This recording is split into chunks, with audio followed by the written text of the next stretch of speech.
നമസ്കാരം, S V ചാനലിലേക്ക് ഒരിക്കൽ കൂടി സ്വാഗതം. അതായത് ആലപ്പുഴ മെഡിക്കൽ കോളേജുമായി ബന്ധപ്പെട്ടിട്ടാണല്ലോ വലിയ വിഷയങ്ങൾ, വിവാദങ്ങളൊക്കെ നടന്നുകൊണ്ടിരിക്കുന്നത്. അവിടെ DYFIക്കാർ പൊതിച്ചോറ് കൊടുക്കാൻ പാടില്ല, DYFIക്കാർ രക്തം കൊടുക്കാൻ പാടില്ല, സേവാഭാരതിക്കാർ അവിടെ കഞ്ഞി വിതരണം ചെയ്യാൻ പാടില്ല, ഈ പറയുന്ന പൊതുസ്ഥലം, അതായത് സർക്കാർ ഭൂമി കയ്യേറിയിട്ടാണ് ഇവരിതൊക്കെ ഇത്തരം നടപടികൾ ചെയ്യുന്നത് എന്ന്. ഇതുമായി ബന്ധപ്പെട്ടുകൊണ്ട് കഴിഞ്ഞ കാലത്ത്, അതായത് പിണറായി വിജയൻ അധികാരത്തിലിരുന്ന കാലഘട്ടത്തിലും ഈ സർക്കാർ ഭൂമി കയ്യേറിക്കൊണ്ട് നമ്മുടെ സേവാഭാരതിക്കാർ കഞ്ഞി വിതരണം നടത്തിയിട്ടുണ്ടായിരുന്നു. അപ്പം പിണറായി വിജയൻ അത് മാറ്റിയില്ല. അവിടെ ഒരു ക്രിട്ടിക്കൽ കെയർ യൂണിറ്റ് വരുന്ന ബിൽഡിംഗ് വരാൻ വേണ്ടിയിട്ട് അവരെ ഒഴിപ്പിക്കുന്ന വിഷയമൊക്കെ ഉണ്ടായിരുന്നു. അപ്പം അങ്ങനെ അത് ഒഴിവാക്കാത്തത് കൊണ്ട് തന്നെ പിണറായി വിജയന് ഒരു മമതയോടുകൂടിയാണ്, അതായത് ഒരു താല്പര്യത്തോടു കൂടിയാണ് നമ്മുടെ സേവാഭാരതിയുടെ പ്രവർത്തനങ്ങളെ കണ്ടതെന്നും ഇതൊരു ഡീലിൻ്റെ ഭാഗമാണ് എന്നും അദ്ദേഹം, അതായത് കെ മുരളീധരൻ അദ്ദേഹത്തിൻ്റെ ഫേസ്ബുക്കിൽ കുറിക്കുന്നുണ്ട്. അപ്പോൾ അത് പിണറായി വിജയനെ കൊണ്ട് ഇതെടുത്ത് മാറ്റാൻ കഴിഞ്ഞില്ല എന്നുള്ളതാണ്. എങ്കിൽ അതേ ചോദ്യം തന്നെ ഈ കെ മുരളീധരൻ എന്ത് പഠിച്ചിട്ടാണ് ഇക്കാര്യം പറയുന്നത് എന്ന് കൂടി നോക്കേണ്ടതുണ്ട്. കാരണം അവിടെ നമ്മുടെ ആലപ്പുഴ മെഡിക്കൽ കോളേജിൽ സേവാഭാരതിക്ക് കഞ്ഞി വിതരണം ചെയ്യാൻ വേണ്ടിയിട്ട് അവിടെ ഒരു സ്പേസ് കൊടുത്തതും അവിടെ നിങ്ങളൊരു സ്ഥലം കണ്ടെത്തി നിങ്ങൾ സ്ഥലം ഉണ്ടാക്കിയെടുത്തോളൂ എന്ന് പറഞ്ഞതും പിണറായി വിജയൻ ആയിരുന്നില്ല എന്നുള്ള കാര്യം ഒരുപക്ഷെ കെ മുരളീധരൻ മറന്നുപോയതാണോ അതോ പറയാതെ വിട്ടതാണോ? അവിടെ കെ മുരളീധരൻ മനസ്സിലാക്കേണ്ടത് ആ സ്ഥലം 2012 പതിച്ചു നൽകി നിങ്ങൾ ഇവിടെ നിന്ന് കഞ്ഞി കച്ചവടം നടത്തിക്കോളൂ, അല്ലെ കഞ്ഞി വിതരണം നടത്തിക്കോളൂ എന്ന് പറഞ്ഞ മുഖ്യമന്ത്രിയുടെ പേര് പിണറായി വിജയൻ എന്നായിരുന്നില്ല, മറിച്ച് ഉമ്മൻചാണ്ടി എന്നായിരുന്നു. 2012 മുഖ്യമന്ത്രി ആരാണെന്ന് ഒരുപക്ഷെ അറിയാമായിരിക്കുമല്ലോ നമ്മുടെ നേതാവിന്, കെ മുരളീധരൻ എന്ന് പറയുന്ന ആരോഗ്യവകുപ്പ് മന്ത്രിക്ക്. അപ്പോൾ ആ ഉമ്മൻചാണ്ടിയാണ് സേവാഭാരതിക്ക് അനുമതി നൽകിയത്. അപ്പോൾ ഇപ്പോൾ പറയുമോ ഈ സേവാഭാരതിയുമായി അല്ലെങ്കിൽ BJPയുമായി ഈ സ്ഥലം വിട്ടുകൊടുത്ത ഈ നമ്മുടെ ഉമ്മൻചാണ്ടി എന്ന് പറയുന്ന മുഖ്യമന്ത്രിക്ക് അവിശുദ്ധ കൂട്ടുകെട്ടുണ്ടായിരുന്നു എന്ന് അത് പറയുമോ? അതുകൂടി പറഞ്ഞാൽ കാര്യം പൂർത്തിയാവും. കാര്യം ഉമ്മൻചാണ്ടിക്ക് ഇനി ആ ഒരു വിശേഷണം കൂടി മാത്രമേ ഉള്ളൂ കിട്ടാനുള്ളത്. ബാക്കി എല്ലാ പട്ടങ്ങളും ചാർത്തിക്കൊടുത്തവരാണ് കോൺഗ്രസ്സുകാർ, നമുക്കറിയാം. അപ്പോൾ ഇങ്ങനെ ഈ ഒരു തരത്തിൽ അവിടെ ആ സ്ഥലം അനുവദിച്ചു കൊടുക്കുന്നു.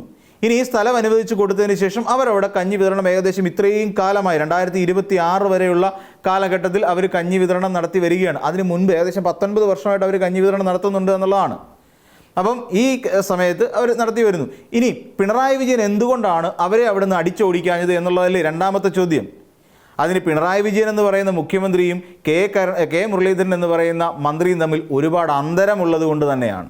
ആ അന്തരം എന്താണെന്ന് ചോദിച്ചാൽ പിണറായി വിജയൻ്റെ ഉള്ളിൽ ഒരു മനുഷ്യപ്പറ്റുണ്ട്, അദ്ദേഹം ചിരിക്കുന്നില്ല എന്ന് മാത്രമേ ഉള്ളൂ. പിണറായി വിജയൻ എന്ന് പറയുന്ന മനുഷ്യൻ്റെ ഉള്ളിൽ, അല്ലെങ്കിൽ അദ്ദേഹത്തിൻ്റെ ഉള്ളിൽ നല്ലൊരു മനുഷ്യനുണ്ട്. അവിടെ എന്തിനാണ് അതിൻ്റെ ആ ഉദ്ദേശശുദ്ധിയാണ് പിണറായി വിജയൻ എന്ന് പറയുന്ന മുഖ്യമന്ത്രി അന്ന് കണ്ടത്. കാരണം എന്താണ്? കഞ്ഞിയാണ് വിതരണം ചെയ്യുന്നത്. അതായത് അവിടെ നിർധനരായ രോഗികൾക്കും കൂട്ടിരിപ്പുകാർക്കുമുള്ള കഞ്ഞി, ഭക്ഷണമാണ് അവിടെ സേവാഭാരതി വിതരണം ചെയ്യുന്നത്. അവരെ അടിച്ചോടിച്ചാൽ ഇപ്പം അവർക്ക്, അവിടുത്തെ രോഗികൾക്ക് ലഭിച്ചുകൊണ്ടിരിക്കുന്ന ആ കഞ്ഞി കൂടി ഇല്ലാതാകും. അതായത് അന്നം മുടക്കി എന്ന് പറയുന്ന ഒരു പേര് തനിക്ക് വേണ്ട എന്നുള്ള ഒരൊറ്റ ധാരണ കൊണ്ടാണ് പിണറായി വിജയൻ അന്ന് ആ നടപടി സ്വീകരിക്കാതിരുന്നത്. വേണമെങ്കിൽ ഇപ്പോൾ SDPIക്കാരുടെ സമരം നടന്നു. ഈ SDPIക്കാർ എന്തിനാണ് ആലപ്പുഴ മെഡിക്കൽ കോളേജിൽ സമരം ചെയ്തത്? സേവാഭാരതിയുടെ ഈ അവിടെ നടത്തിക്കൊണ്ടിരിക്കുന്ന ഈ കഞ്ഞിയൂട്ട് പരിപാടി അത് പൊളിച്ചു നീക്കുക. ഇതുമായി ബന്ധപ്പെട്ടുകൊണ്ട് സേവാഭാരതി ആലപ്പുഴ മെഡിക്കൽ കോളേജിലെ സൂപ്രണ്ടിൻ്റെ ഓഫീസിന് നേരെ സമരം നടത്തി. അതുകൊണ്ടാണ് ക്രിട്ടിക്കൽ കെയർ യൂണിറ്റ് അവിടെ വരാത്തത് എന്നുള്ള കാരണം ചൂണ്ടിക്കാണിച്ചുകൊണ്ട് ഈ സമരത്തിന് ശേഷമാണല്ലോ ഈ നമ്മുടെ സുധാകരൻ എന്ന് പറയുന്ന അമ്പലപ്പുഴ MLAക്ക് വിവേകമുണ്ടായത്. ഈ കഴിഞ്ഞ് ഇത്രയും കാലമായിട്ട് 2012 മുതൽ ഉമ്മൻചാണ്ടി സാറ് പതിച്ചു കൊടുത്തു എന്ന് പറയുന്ന ഈ സ്ഥലത്തിരുന്നു കൊണ്ട് സേവാഭാരതി കഞ്ഞി വിതരണം നടത്തി, കച്ചവടമല്ല കഞ്ഞി വിതരണം നടത്തിയ സാഹചര്യത്തിലും എന്തുകൊണ്ടാണ് സുധാകരൻ എന്ന് പറയുന്ന ഈ അമ്പലപ്പുഴക്കാരൻ ഇത് കാണാതെ പോയത്? എന്നിട്ട് എന്തുകൊണ്ടാണ് ഇപ്പം മാത്രം അത് ശ്രദ്ധിച്ചത്? എന്നിട്ട് എന്തുകൊണ്ടാണ് ഇപ്പം മാത്രം അതുമായി ബന്ധപ്പെട്ട് പ്രതികരിച്ചത്? അപ്പോൾ അതിൻ്റെ പിന്നിൽ SDPIക്കാർ കഴിഞ്ഞ ദിവസം, അല്ലെങ്കിൽ ഏകദേശം 1-2 ആഴ്ചയ്ക്ക് മുമ്പായി ആലപ്പുഴ മെഡിക്കൽ കോളേജ് സൂപ്രണ്ടിൻ്റെ ഓഫീസിന് നേരെ നടത്തിയ ആ സമരത്തിൽ നിന്നാണ് ഈ സുധാകരൻ അങ്ങനെ ഒരു ബോധോദയം ഉണ്ടായത്. അല്ല എന്ന് സുധാകരനും പറയില്ല. അപ്പോൾ ആ ബോധോദയത്തിൽ നിന്നിട്ടാണ് പറയുന്ന നമ്മുടെ കെ മുരളീധരൻ എന്ന് പറയുന്ന ഒരു മന്ത്രിയിലേക്ക് കൂടി അതെത്തുന്നത്. കെ മുരളീധരൻ എന്ന് പറയുന്ന ഒരു മന്ത്രി എന്താ ഇപ്പോൾ പറയുന്നത്? നിങ്ങൾ അവിടെ കൊടി കെട്ടിക്കൊണ്ട് സർക്കാർ ഭൂമി കൈയേറിക്കൊണ്ട് ഒരു പരിപാടിയും ഞങ്ങൾ അനുവദിക്കില്ല, വഴി തടസ്സം ഉണ്ടാക്കിയ ഒരു പരിപാടിയും അനുവദിക്കില്ല എന്നാണ് പറയുന്നത്. ഭക്ഷണം വിതരണം ചെയ്യേണ്ടെന്ന് പറയുന്നില്ല, ശരി, സമ്മതിക്കുന്നു. പക്ഷേ എന്തിനാണ് ഈ രീതിയിൽ ജനങ്ങളെ തെറ്റിദ്ധരിപ്പിക്കുന്നത്? അവിടെ തെറ്റിദ്ധരിപ്പിക്കുക എന്ന് പറഞ്ഞത് ഉമ്മൻചാണ്ടി അനുവദിച്ചു കൊടുത്ത ഒരു സ്ഥലവും ഉമ്മൻചാണ്ടി അനുവദിച്ചു കൊടുത്ത ഒരു കർത്തവ്യവും അത് പിണറായി വിജയൻ നിർത്തലാക്കിയില്ല എന്ന തരത്തിൽ എന്തിനാണ് വെറുതെ ഒരു കള്ളക്കഥ പ്രചരിപ്പിക്കുന്നത്? അപ്പോൾ അന്നം മുടക്കി എന്ന വിശേഷണം അങ്ങേക്ക് ഇപ്പോൾ നന്നായി ചേരുന്നുണ്ട്, അറിയാം. അതായത് ഒരു നാട്ടിൽ ഒരു ഏകദേശം 40,000-40,000 വരുന്ന പൊതികൾ ഓരോ ദിവസവും നമ്മുടെ സർക്കാർ ആശുപത്രികൾ, മെഡിക്കൽ കോളേജ് ഉൾപ്പെടെയുള്ള സർക്കാർ ആശുപത്രികൾ വിതരണം ചെയ്യുന്ന DYFI പോലെയുള്ള ഒരു സംഘടനയുടെ ഭക്ഷണം കൊടുക്കുന്നത് മുടക്കുക, അന്നം മുടക്കുക, ആ ഒരു നടപടിയല്ലേ ഈ പറയുന്ന കെ മുരളീധരൻ എന്ന് പറയുന്ന ആൾ ചെയ്തത്? അങ്ങ് വെറുതെ പാലോട് എന്ന് പറയുന്ന സ്ഥലത്തേക്കൊന്ന് പോകണമെന്നേ ഒന്ന് നോക്കണം. അവിടെ CHCയിൽ കഴിഞ്ഞ ദിവസം പവർ കട്ട് കാരണം അവിടെ ഒരു രോഗിക്ക് സ്റ്റിച്ചിട്ടത് എങ്ങനെയാണ്? മൊബൈൽ ടോർച്ചിൻ്റെ വെളിച്ചത്തിലാണ്. അതായത് മൊബൈലിൻ്റെ ഫ്ലാഷിൻ്റെ വെളിച്ചത്തിലാണ് മുറിവ് തുന്നിക്കെട്ടേണ്ട ഗതികേടുണ്ടായത്. എവിടെ? ഇത് സംഭവിച്ചത് നമ്മുടെ കേരളത്തിലാണെന്നേ. എന്നിട്ട് അങ്ങ് തന്നെ എന്താ, കെ മുരളീധരൻ തന്നെ എന്താണെന്ന് പറഞ്ഞത്? ഇവിടെ പവർ കട്ടില്ലാത്ത സമയത്ത് സർജറി ചെയ്യണം. അതെങ്ങനെയാണ്? പവർ കട്ടില്ലാത്ത സമയം നോക്കി സർജറി ചെയ്യണം എന്ന് പറയുന്ന ഒരു ആരോഗ്യമന്ത്രിയെ സംബന്ധിച്ചിടത്തോളം അങ്ങനെയാണോ പറയേണ്ടത്? അതൊരു ഉത്തരവാദിത്തത്തോടു കൂടിയുള്ള ഒരു പ്രസ്താവനയാണോ? പവർ കട്ടില്ലാത്ത സമയത്ത് വേണം സർജറി നടത്താൻ എന്നുള്ളത്. ഒരു അടിയന്തര ശസ്ത്രക്രിയ എങ്ങനെയാണ്? പവർ കട്ടിൻ്റെ അളവ് നോക്കിയിട്ടോ പവർ കട്ടിൻ്റെ സമയം നോക്കിയിട്ടോ വേണോ ഒരു അടിയന്തര ഒരു ശസ്ത്രക്രിയ നമ്മുടെ ആശുപത്രികളിൽ നടത്താൻ? അപ്പോൾ ഇങ്ങനെ ഈ നിരുത്തരവാദപരമായ പ്രസ്താവനകൾ കൊണ്ട് ഈ പറയുന്ന കേരളത്തിൻ്റെ രാഷ്ട്രീയ അന്തരീക്ഷത്തിൽ ഇറങ്ങുമ്പോൾ ഒന്ന് ആലോചിച്ച് നോക്കുക. അങ്ങ് അന്നം മുടക്കിയാണെന്നേ. അങ്ങ് നമ്മുടെ സംസ്ഥാനത്തിൻ്റെ നമ്മുടെ ആശുപത്രികളിൽ സാധാരണക്കാർക്ക് കിട്ടിക്കൊണ്ടിരിക്കുന്ന ആഹാരം നിർത്തലാക്കി അവർക്ക് കൊടുക്കേണ്ട എന്ന് പറയുന്നു. പക്ഷേ വേറൊരു കാര്യമുണ്ടെന്നേ, ഇതിനെതിരെ DYFI പോലെയുള്ളൊരു സംഘടനകൾ അന്നം കൊടുത്ത് പ്രതിഷേധിക്കുക തന്നെ വേണം. ഇവിടെ യൂത്ത് കോൺഗ്രസിൽപ്പെട്ട ഒരു നേതാവ് ഈ പറയുന്ന ചോറിന്, അതായത് ഈ പറയുന്ന പൊതിക്ക്, ഈ പൊതിച്ചോറ് കൊടുക്കുന്ന പദ്ധതിക്ക് പിന്നിൽ നടക്കുന്ന അനാശാസ്യം ഒരുപാട് നടക്കുന്നുണ്ടെന്നും അതെന്നെ കൊണ്ട് പറയിപ്പിക്കരുത് എന്ന് പൊതുവേദിയിൽ നിന്ന് ഘോരം പ്രസംഗിച്ചു. ആ മഹാനായ നേതാവിനെ കൊണ്ട് ഒരു പൊതിച്ചോറ് കൊണ്ടുവന്ന് യൂത്ത് കോൺഗ്രസിൻ്റേതാണ് എന്ന് പറഞ്ഞ് കൊടുക്കാൻ സാധിച്ചിട്ടുണ്ടോ? ഇല്ലല്ലോ, കൊടുക്കാൻ സാധിച്ചിട്ടേയില്ല. ഇത് കൂടാതെ ഈ സാധാരണക്കാരെ വെട്ടിച്ചുണ്ടാക്കുന്ന പണത്തിൽ നിന്ന് പങ്കുപറ്റുകയല്ലേ അവർ ചെയ്തിട്ടുള്ളത്? ചൂരൽമല കേസ് തന്നെ നമുക്ക് എടുക്കാം. ചൂരൽമല എന്ന് ഉണ്ടായ ആ ഉരുളുപൊട്ടലുമായി ബന്ധപ്പെട്ടുകൊണ്ട് ഞങ്ങൾ, അതായത് ഇവിടെ DYFI 25 വീട് പ്രഖ്യാപിച്ചപ്പോൾ 30 വീട് പ്രഖ്യാപിച്ചവരാണ് ആര്? യൂത്ത് കോൺഗ്രസ്സുകാർ. എന്നിട്ട് യൂത്ത് കോൺഗ്രസ് പ്രഖ്യാപിച്ച ഏതെങ്കിലും ഒരു വീട്ടിൽ നിന്ന് ഏതെങ്കിലും ഒരാൾ താമസിക്കുന്നുണ്ടോ? അല്ലെങ്കിൽ യൂത്ത് കോൺഗ്രസ് വെച്ചു കൊടുത്ത വീട്ടിൽ ഏതെങ്കിലും ഒരാൾ താമസിക്കുന്നുണ്ടോ? ഇല്ല. ഇതാണ് യൂത്ത് കോൺഗ്രസിനെ കുറിച്ച് നമ്മൾ മനസ്സിലാക്കാൻ കഴിയുന്നത്. ഇവിടെ കോടിക്കണക്കിന് രൂപ പിരിഞ്ഞു കിട്ടി. കോടിക്കണക്കിന് രൂപ ആ ചലഞ്ച് ഈ ചലഞ്ച് എന്നൊക്കെ പറഞ്ഞിട്ട് കോടിക്കണക്കിന് രൂപയാണ് ആ സംഭവവുമായി ബന്ധപ്പെട്ടുകൊണ്ട് യൂത്ത് കോൺഗ്രസ് എന്ന് പറയുന്ന സംഘടന പിരിച്ചത്. 1 കോടിയിലധികം മെമ്പർഷിപ്പുള്ള സംഘടനയാണെന്നേ ആ സംഘടന പിരിച്ചെടുത്തത്. എന്നിട്ട് എത്ര രൂപയാണ് ഈ പുനരധിവാസ പദ്ധതിക്ക് വേണ്ടി ചെലവാക്കിയത്?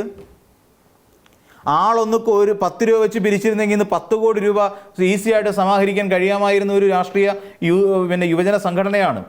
ആ സംഘടന ഏറ്റവും ഒടുവിൽ പറയുന്നത് ഞങ്ങൾ 1,05,00,000 രൂപ, ആദ്യത്തെ കണക്ക് പ്രകാരം 88 ലക്ഷം രൂപയായിരുന്നു. പിന്നീട് എങ്ങനെയാണ് ഇത് 1,05,00,000 രൂപ എന്ന കണക്കിലേക്ക് എത്തിയത്? അപ്പോൾ അത് ഞങ്ങൾ KPCC കൈമാറി എന്നും പറഞ്ഞുകൊണ്ടൊരു ചെക്കിൻ്റെ ഒരു എൻലാർജ്ഡ് വെർഷൻ എടുത്ത് കൊടുക്കുന്നു. എന്നാൽ ഈ പണം ഉണ്ടോ ഇല്ലയോ ആരെങ്കിലും അന്വേഷിച്ചിട്ടുണ്ടോ? അപ്പോൾ ആദ്യം ഈ കെ മുരളീധരൻ എന്ന് പറയുന്ന നേതാവും G സുധാകരനും തിരുത്തേണ്ടത് നിങ്ങളുടെ തന്നെ പാർട്ടിയെ തന്നെയാണെന്നേ. നിങ്ങളുടെ സ്വന്തമായിട്ടുള്ള പാർട്ടിയെ തന്നെ തിരുത്തണം. ഇവിടെ അങ്ങനെയുള്ള ഒരു യുവജന സംഘടനയുള്ള ഒരു രാഷ്ട്രീയ പാർട്ടിയുടെ നേതാവിനെ സംബന്ധിച്ചിടത്തോളം DYFIക്കാർ ചെയ്യുന്നതെല്ലാം അനുചിതമായ പ്രവൃത്തിയായിരിക്കും, നിയമവിരുദ്ധമായ പ്രവൃത്തിയായിരിക്കും. പറഞ്ഞ അല്ലെങ്കിൽ DYFIയുടെ ഈ പൊതിച്ചോറെന്ന് പദ്ധതിക്ക് പിന്നിൽ എന്തോ അനാശാസ്യം നടക്കുന്നു എന്ന് പറഞ്ഞ ഒരാൾ ഇന്ന് ആ പറയുന്ന പാർട്ടിയിലെ അംഗത്വം പോലും നഷ്ടപ്പെട്ടെന്ന് വീട്ടിൽ കുത്തിയിരിപ്പാണ്. ഫേസ്ബുക്കിൽ എഴുതാനും ഇൻസ്റ്റാഗ്രാം വീഡിയോ ചെയ്യാനും വേണ്ടി മാത്രമാണ് ഇപ്പോൾ ആ മഹാന് സമയം കിട്ടുന്നുള്ളൂ. എന്താ കാരണം? അനാശാസ്യത്തിൻ്റെ പേരിൽ കേസ്, പല സ്ത്രീകളും കേസ് കൊടുക്കപ്പെട്ടു. ഒടുവിൽ ആ കേസിൽ ജാമ്യത്തിൽ ഇറങ്ങിയിരിക്കുന്ന അവസ്ഥയാണ് ആർക്ക്? നമ്മുടെ ഈ രാഹുൽ മാങ്കൂട്ടത്തിൽ എന്ന് പറയുന്ന ആ യൂത്ത് കോൺഗ്രസ് നേതാവിന്, മുൻ യൂത്ത് കോൺഗ്രസ് നേതാവിന്. ഇവിടെ കേരളത്തിൻ്റെ ഒട്ടുമിക്ക ആശുപത്രികളിലേക്കും ബ്ലഡ് ഡൊണേറ്റ് ചെയ്യുന്നവർ DYFIയിൽ ഉള്ള കുട്ടികളാണെന്നേ. ബ്ലഡ് ഡൊണേറ്റ് ചെയ്യുന്നവർ ഇതിൽ ഏതെങ്കിലും യൂത്ത് കോൺഗ്രസ്സുകാരെ നമ്മൾ ഏതെങ്കിലും വഴിയിലെങ്കിലും വെച്ച് വെറുതെയെങ്കിലും കണ്ടിട്ടുണ്ടോ ബ്ലഡ് ഡൊണേറ്റ് ചെയ്യാൻ പോകുന്നത്? ഇല്ല. അപ്പം ഈ പറയുന്ന അവർ 100 വീടിനുള്ള DYFIക്കാരുടെ സാമൂഹ്യ നന്മയെക്കുറിച്ച്, അല്ലെങ്കിൽ അവർ സാമൂഹ്യ സുരക്ഷയ്ക്ക് വേണ്ടിയിട്ട് അവരെങ്ങനെ പെരുമാറുന്നു എന്നുള്ളതിനെക്കുറിച്ചാണ് പറയുന്നത്. വയനാട്ടിൽ 25 വീട് പറഞ്ഞ് 100 വീടിനുള്ള പൈസ അവർ കൈമാറി. ഇതുകൂടാതെ 178 വീടുകൾ, അവിടെ വാസയോഗ്യമായ 178 വീടുകളിലേക്ക് 178 സ്മാർട്ട് TV-കൾ വരെ വാങ്ങി ഈ DYFIക്കാർ കൊടുക്കുമ്പോഴും ഇതിനെ കുറ്റം പറഞ്ഞുകൊണ്ട് വേലിക്കപ്പുറത്ത് നിന്ന് ഇളിച്ചോണ്ട് നിൽക്കുകയായിരുന്നു യൂത്ത് കോൺഗ്രസ് എന്ന് പറയുന്ന സംഘടന ചെയ്തത്. അതെന്തേ കെ മുരളീധരനും പുതിയതായി UDF-ന്റെ അംഗമായി മാറിയ G സുധാകരനും കാണാതെ പോയത്? അപ്പോൾ ഇങ്ങനെ കുറേയധികം നല്ല കാര്യങ്ങൾ ഇവിടെ ചെയ്യുന്നതൊന്നും കാണാൻ കണ്ണില്ല. അതെങ്ങനെയും നിർത്തുക എന്നുള്ളത് തന്നെയാണ് ഈ നമ്മുടെ UDF-ന്റെ മന്ത്രിമാരുടെ ഒരു പ്രധാനപ്പെട്ട രീതി.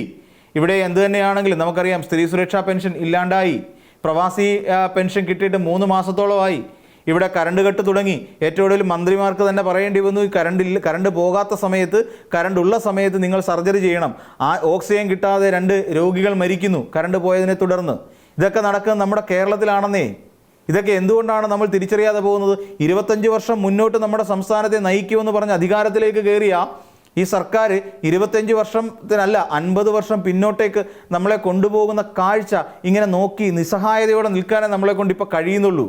കാരണം എല്ലാവരും അവരവരുടെ ആവശ്യങ്ങൾ അല്ലെങ്കിൽ അവരവരുടെ രാഷ്ട്രീയ താല്പര്യങ്ങൾക്ക് വേണ്ടി മാത്രമാണ് പ്രവർത്തിച്ചുകൊണ്ടിരിക്കുന്നത്. അവരവരുടെ രാഷ്ട്രീയ നേട്ടങ്ങൾക്കും രാഷ്ട്രീയ മുന്നേറ്റങ്ങൾക്കും വേണ്ടി മാത്രം എന്ന് ഒന്നുകൂടി വ്യക്തമാക്കി പറയേണ്ടി വരും. അപ്പോൾ മറ്റൊരു വീഡിയോയുമായി നമുക്ക് വീണ്ടും കാണാം.